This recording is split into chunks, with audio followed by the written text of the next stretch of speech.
We are living in the age of cyber warfare, and security expert Tom Kellerman says no Fortune 1000 company is safe. Fortunately, President Obama is listening. Tom is a member of the President's Commission on Cybersecurity, as well as Vice President of Security Awareness for Core Security. He's here with us today. Tom, here's a simple question, really. What is the greatest cybersecurity threat America is facing right now? It's a double threat. You have all major organized crime syndicates who've moved into this space, who are stealing intellectual property on the premise for comparative advantage to whoever has paid them for their services.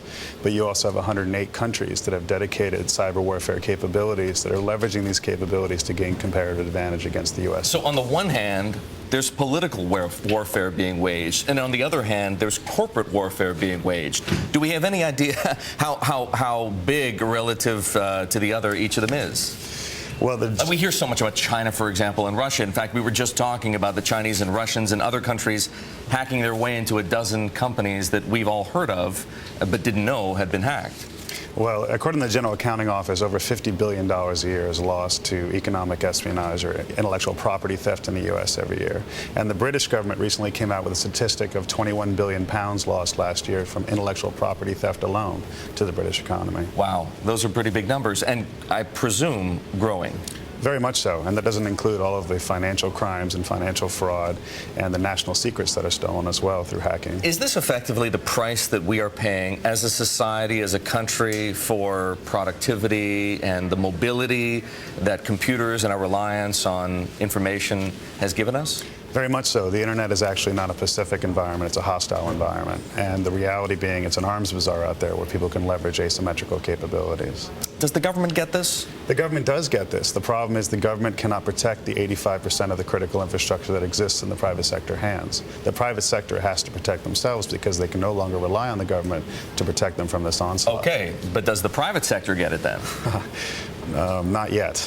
Some companies do, and as a minority, it's very important that they change the way they look at risk management in order to deal with this problem. Does China deserve as much attention as we give it? It's such a great headline, right? Chinese hackers break into Google. They have to be pretty good if they're going to get inside Google. But we also know that they broke into the U.S. government. So is it China that we should be focusing our attention on, or is it the Russians, or is it somebody else?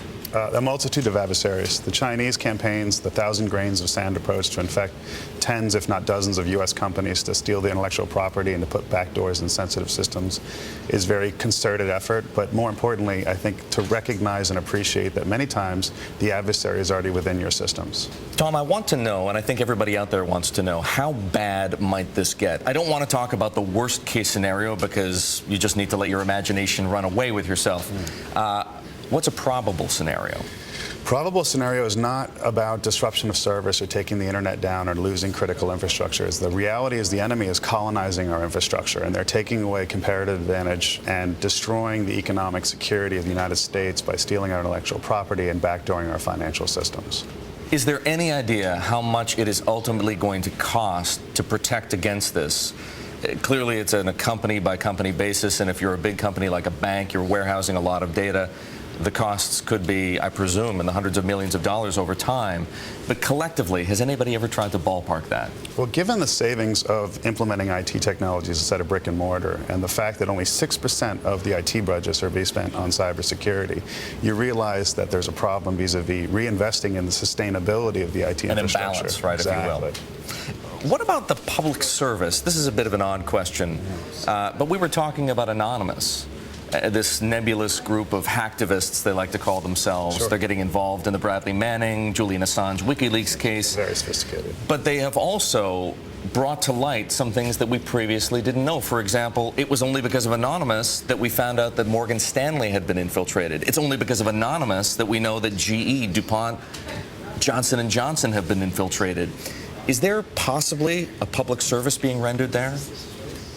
I wouldn't say that. I would say that there are hundreds of these types of sophisticated hacker crews that exist, many of which don't care about transparency, many of which are only out for financial gain. That being said, many of these hacker crews, not anonymous per se, actually endow weapon-like capability to the adversary so they can attack our systems and bypass our defenses. How closely related? Yesterday we had this fascinating conversation about Stuxnet with Richard Falkenrath from the Chertoff Group and Michael Joseph Gross of Vanity Fair, who just wrote about it. How closely related is the kind of cyber espionage that we're talking about now with bona fide cyber warfare, the kind that's being employed in the case of the Stuxnet computer worm? Very closely, because there's an arms bazaar. It's like the Lord of War. There's a weapons development process, and there's a delivery of these weaponized capabilities. And Stuxnet, for example, can be used for a multitude of things. It doesn't need to be focused and targeted specifically on a specific sector or a specific region of the world. Do we have any idea who the lord of this war is yet? Is there a kingpin out there, a kingpin of cyber espionage, somebody you can turn to if you want to get involved, so to speak, in this business? I would say the two leading countries in this space are China and Russia, but there are about 200 individuals around the world that are considered to be the senseis of the cyber dojos that exist. Tom, we'll have to talk about it more. Great of you to join us here in the Inside Track. Tom Kellerman of Core Security. He's also on the President's Commission on Cybersecurity.